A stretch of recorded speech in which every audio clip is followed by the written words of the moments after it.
starts now. Congresswoman, your reaction. Well, first, I want to welcome President Biden and his family to one of the most beautiful beaches in South Carolina in Kiawah. And if you haven't visited, I encourage everyone to come and visit our neck of the woods. We depend on tourism in the Low Country. But the other thing that I want to say about this is that I hope that President Biden learns something on his trip down, because when you travel down to Kiawah, you travel by and over some of the most rural and poorest areas of South Carolina. Families and workers that are really struggling through COVID-19, that can't pay their rent, can't afford gas or groceries, having trouble helping their kids get to school. We're really struggling there. But one of the other things, being a red state with a conservative governor, while he's on Kiawah, he's got clean air, clean beaches, clean water. And I hope he can learn from that trip as well, to see that conservative leadership is great leadership. It's safe. We enjoy law and order, and we fund our police. It's a great opportunity to showcase all the beautiful benefits of living on the beaches of South Carolina.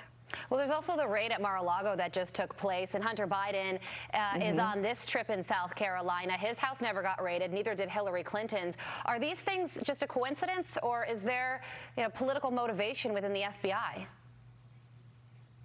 Well, you saw after the raid in the first 24 to 48 hours that it spectacularly backfired, not just with conservatives, but with those on the other side of the aisle. You had classically liberal writers talking about how grave this precedent was being set. I'm glad to see Merrick Garland say something publicly yesterday, but I agree with the former president and the DOJ. We want to see those records unsealed so the American people have more information.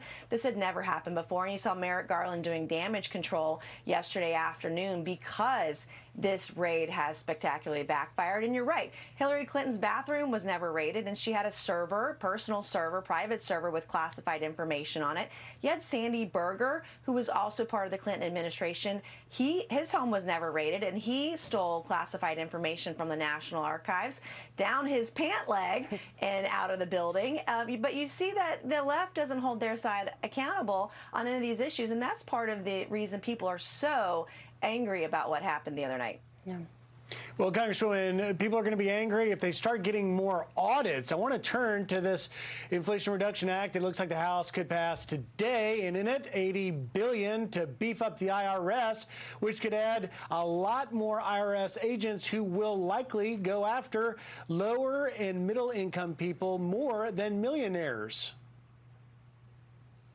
Right, 87,000 agents. The 3rd Infantry Division is about 21,000 soldiers. So we're talking about 4 infantry divisions of IRS agents that are armed, that are spying on your Venmo, your bank account. They say they're not going to go after those making less than $400,000 a year. We've been told a lot by the Biden administration that just hasn't been true over the years.